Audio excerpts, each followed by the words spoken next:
I think one thing I'd push back on is people who believe it's okay for even the most senior engineering leaders to not write code anymore. But again, with the rapid pace of AI development, it's the only way I think you can actually cut through the hype and the noise and get your hands on it yourself and realize what is actually possible in the context of your business.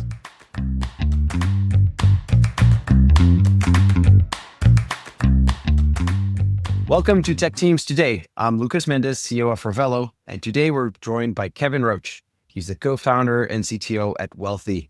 Wellthy is a care concierge that helps families navigate any care situation or challenge. They help families balance work and caregiving responsibilities through a combination of technology and human expertise. Kevin, it's great to have you on the show. Thanks for having me. Happy to be here. Let's start by talking a little bit about your journey from finance to healthcare tech. We typically start the show by having our guests walk us through their career journey. And I know you started your career in finance at Goldman Sachs and Citigroup, and then you moved to healthcare technology and founded Wellthy. What led to that transition? Yeah, and to be honest, I was never particularly passionate about finance. I studied computer science at Northeastern, and they had a 6-month co-op program. And through that, I fell into an opportunity at Citigroup and later at Goldman Sachs. And before I knew it, I had moved to New York City and had spent more than 7 years working in finance. I started my career back before the 2008 financial crisis. I even supported the mortgages desk during the crisis, which was interesting. I remember walking through Occupy Wall Street protests to get to my office. Ultimately started questioning if it was what I wanted to do with my career. And while I want to say I do think banks have an important role to play in society, I just personally felt quite removed from helping ordinary people through the work that I was doing. And I'd always wanted to try my hand at a startup. I also felt I wanted it to be mission driven. And so I began seeking a co-founder and was exploring side projects and meeting a lot of different people. That ultimately led to me meeting my co-founder, Lindsay. And after spending months of working together nights and weekends, I decided to quit my job and go full-time together on Wellthy. Yeah, I can totally relate to that. I don't know if you remember, I also started my career at Goldman Sachs in New York, and quickly decided that it was not for me. And then here I am in technology. Also, great to know that you guys spent time working together as co-founders to make the decision that that was the right move to make. That's exactly how Revelo started as well. So yeah, definitely important to have that initial synergy or synchronicity there. But back to Wellthy, what problem were you guys trying to solve with Wellthy? And did your background in finance influence at all how you approached it? Yeah, so what really struck me when I met my co-founder was her story of caring for her own mother over many years, as her mother had progressive MS. And we saw that there was this second, often unacknowledged job that caregivers take on, and thought there had to be a better way. We kept hearing the same thing from families. Caregiving is isolating, overwhelming, affecting every part of their lives, including their ability to show up for work. And we wanted to build something that could ease that burden. Um, we saw the healthcare system, not built to support that reality. And while we wanted to create something deeply human, we also, take a stab at how technology could really improve that experience for caregivers. Um, I also understood there was this, back then especially, underutilized and underappreciated supply of social workers in our country, and thought with the right technology we could support them being able to help families from the comfort of their own home. And there may not be a lot of obvious parallels to my background in finance. There are a few things, though, that I think has helped. And first, I'd say both finance and healthcare are quite complex industries and require a lot of understanding jargon and domain expertise. And I wasn't an expert in finance when I started there, and I learned how to quickly grasp the complicated business logic and took that skill with me when I took on understanding the healthcare system. And I'd also mention that getting things right, and both when dealing with money and or dealing with people's healthcare, is critical. And so I also, brought the same very high standards for quality and correctness that I had in my finance career to our solution here. Any pivotal moments that you would say shaped your journey as a CTO and founder of your startup? Yeah, it's a tough one. I think being a founder is constantly riding a roller coaster. And I look back now, 10 years in, there's been many moments that at the time seemed quite pivotal. And, in the distance from them now don't seem as pivotal. But, one that sticks out to me is just in the early days back in after launching in 2015, we started getting feedback from real paying customers. And it wasn't just the NPS scores, it was the qualitative statements we were getting from people. And they were gushing about how much we had changed their lives. And that early feedback helped us get the confidence that we were onto something. And we knew that if we could turn that into a sustainable business model, we'd be able to succeed. I want to double click on that actually, because many startups actually struggle with that tension, right? You're mission driven, but at the same time, you need to be financially sustainable. And how do you guys balance those two at Wealthy? Yeah, I think in addition to tracking typical financial metrics like ARR or gross margin, a metric we've always tracked at the highest levels is our net promoter score. And we've been able to maintain a world class score in the 80s throughout our whole history as a company. And we report that even in board meetings and discuss it anytime it starts to slip.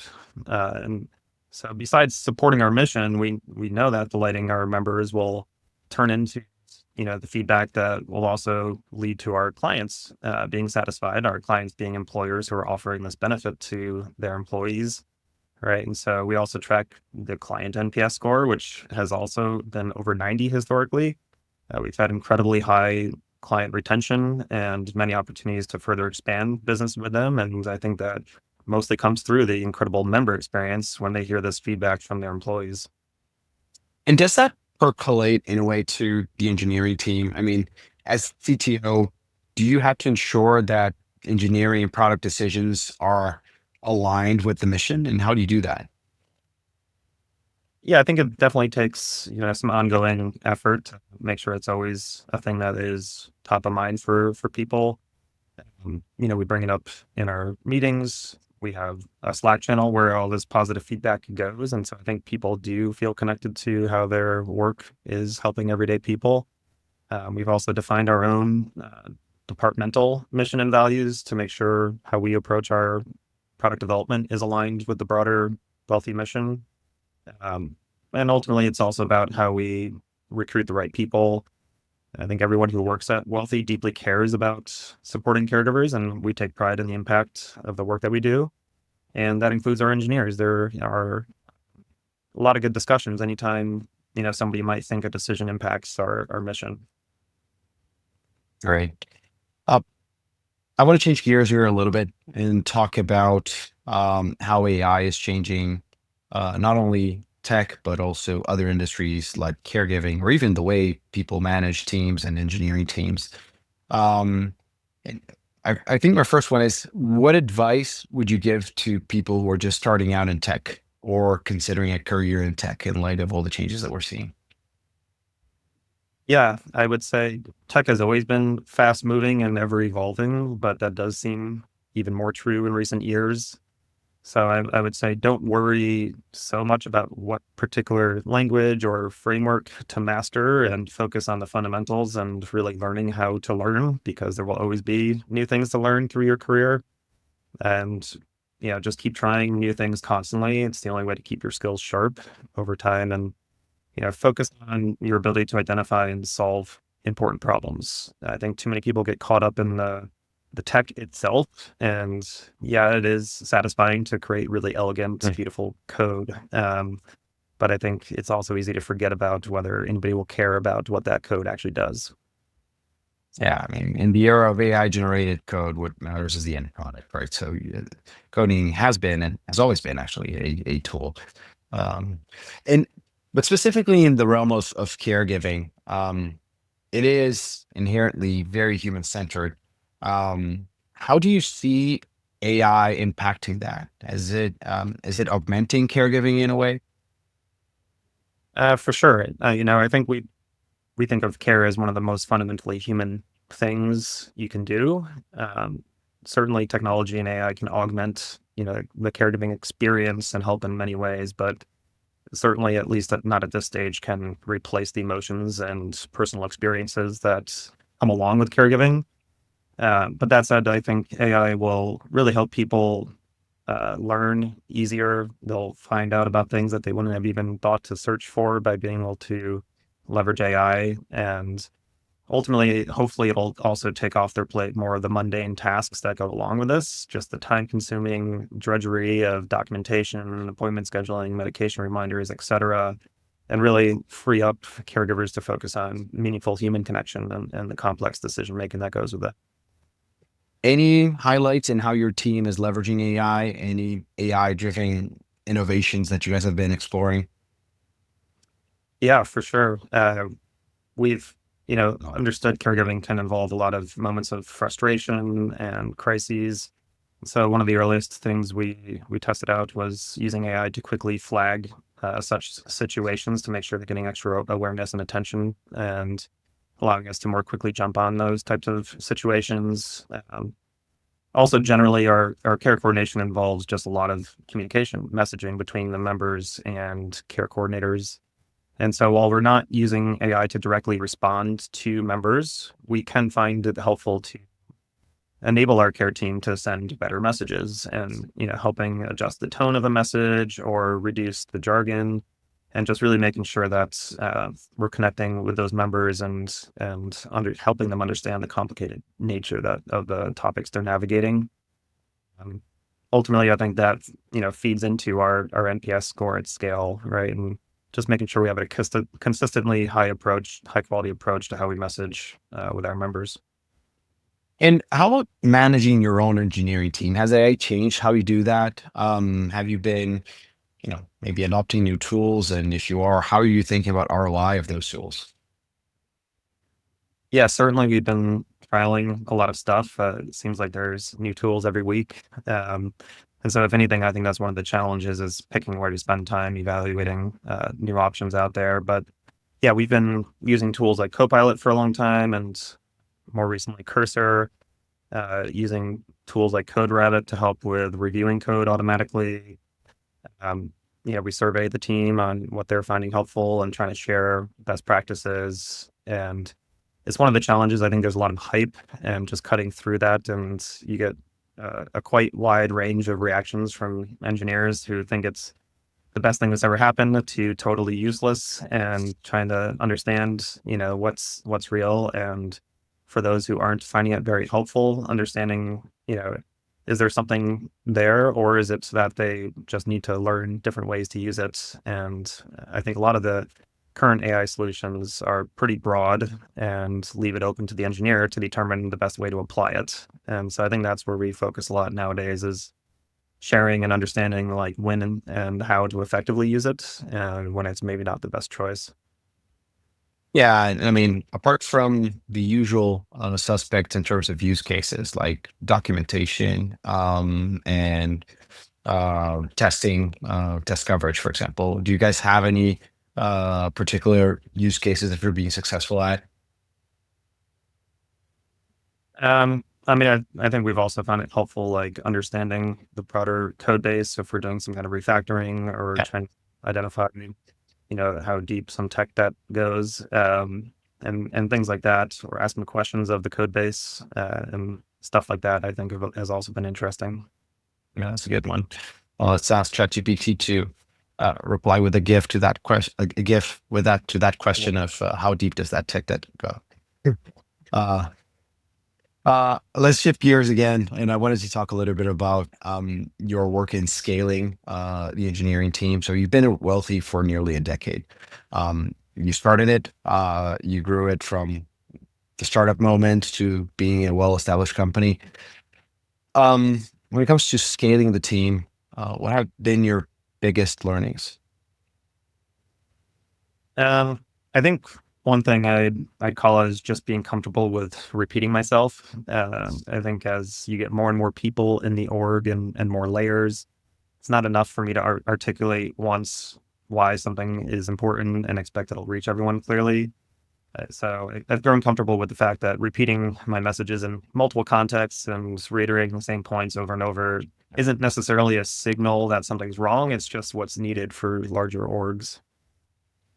Yeah, when you get tired, start getting tired of repeating it, that's when people start listening to it, right? So yeah, that's definitely a lesson learned there.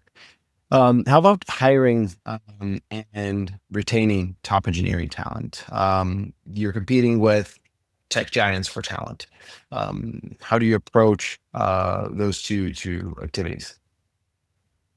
Yeah, I mean, I think our mission is our secret sauce there. And while we do seek to pay our people well, we understand we're probably not going to compete with the largest tech giants out there when it comes to that. And at the same time, it's important for us that we're not solely recruiting people who are seeking to just maximize their income and that they are also passionate about the work that they're doing. Eh, And so it kind of serves as its own filtering mechanism. Um, and then once people are here, I think it's easy for them to see that direct impact that they're having with the work that they're doing. We've seen incredible growth in the past several years. Pre-pandemic, we were serving maybe a few 100,000 members, and now we have over 4 million covered lives, and gone from a few dozen enterprise clients to hundreds. And so I think the engineers who are here see the connection from their work to that impact. Got it. And you mentioned the pandemic and before and after. Has remote work changed how you guys operate? What has been your approach to building a strong engineering culture in a remote work world? Yeah, we were co-located prior to 2020, and so we did that transition like many companies did. But relatively early on, I just decided to embrace it, and as we continued to grow rapidly, we decided to start recruiting remote first anywhere, and really revisited a lot of our rituals and culture and so on to make sure that we were really supporting that. Did a lot of things just like having virtual water coolers and fun events to try to connect people and do occasional in-person gatherings to make sure we are eventually seeing each other face to face. And I find just trying to introduce humor into our meetings or Slack helps people build connections. And we can't just only be talking business all the time, and just sort of looking for those little moments throughout the day, I think helps people feel a little bit more connected. How about your role? Has your role changed, especially from with that change from being co-located to being a fully distributed team? Yeah, for sure. I think one of the challenges I had was trying to understand what's going on across everything when I'm not in the office and able to overhear conversations or just kind of see people day to day and have the small talk. And so I've really had to adapt how I approach some of that. And ultimately, just trusting, all the different people in my org and especially leaders to help filter things up and down and making sure that we're all on the same page about everything in a world where I can't just gather everyone in a room easily and, get on the same page. As you know, a large part of our audience is made up of engineering leaders, but also of aspiring engineering leaders, people who want to get um, into those leadership roles. Let's talk a little bit about your journey to becoming the leader that you are today. I think I'll start by asking if you do something differently today, now, as a leader that you didn't do 3 or 5 years ago. Yeah, it's a good question. I think um, as we scaled, I've had to really just put more focus on myself and trying to become a better leader more intentionally. And I think I always consumed a lot of content around this topic, but I've also learned that it's one thing to know best practices and another to decide which ones apply to a particular situation and the context you're in. And to that end, I also put a lot of work into building a stronger personal network of peers as well as more experienced advisors, and being able to get some, feedback and ideas from them has really helped me scale and grow as a leader over time. Yes.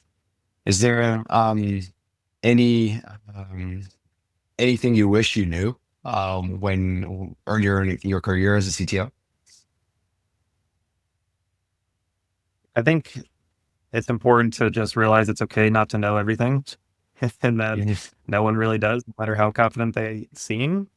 And, you'll must make mistakes along the way, and that's part of the journey and the learning process. And then you also have to be comfortable as you scale your org with giving those same learning opportunities to the people below you and not trying to prevent any mistakes ever. And just really trying to build that, experience for those who are coming up under you as well. I like that. I like that. Um, Also, a number of people who are probably watching us right now at some point want to become founders of their own startups. Uh, I would love to hear your thoughts on common mistakes that first time tech founders make and that they should avoid.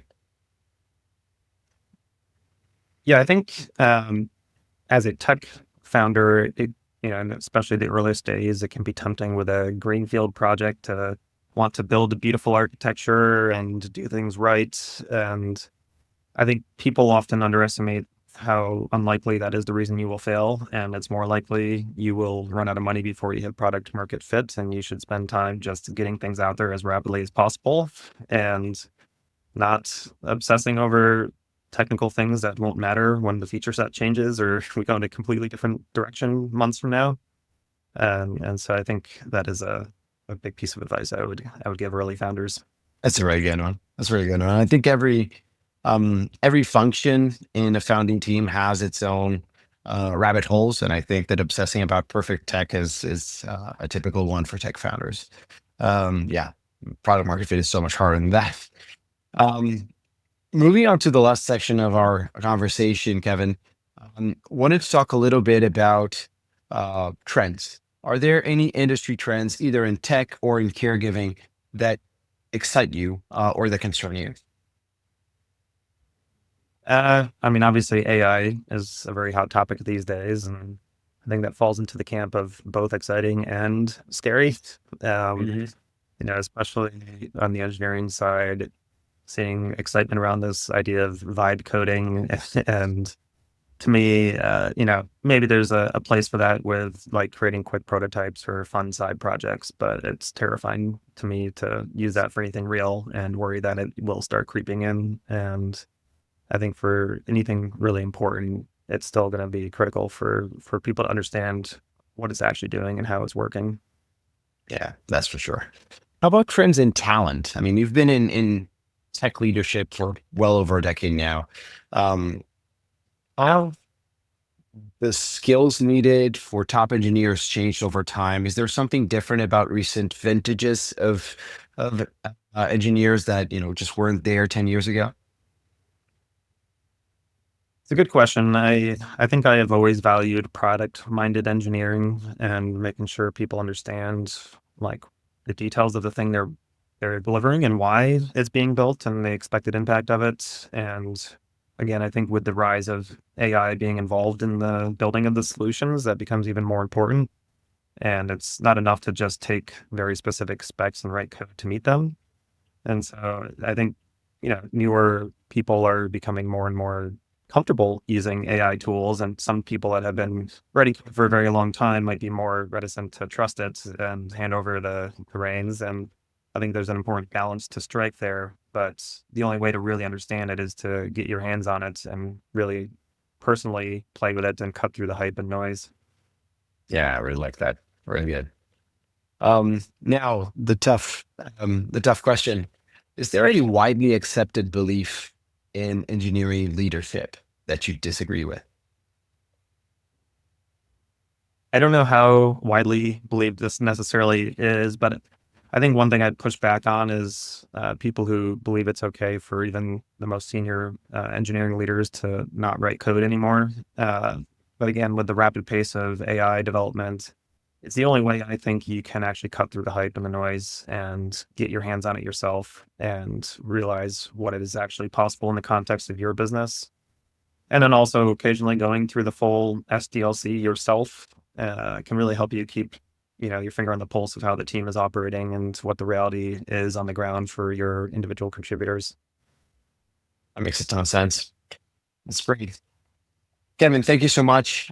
For those in the audience that want to follow your work or connect, what's the best place to find you? Are you on Twitter, on LinkedIn? I would say LinkedIn. Okay. Yeah, we'll share the link with the episode. Kevin, thanks again. Thanks for joining us today. Don't forget, everyone, to like and subscribe to Tech Teams Today on YouTube, Spotify, Apple Podcasts, or your favorite podcast platform. Thanks so much for tuning in.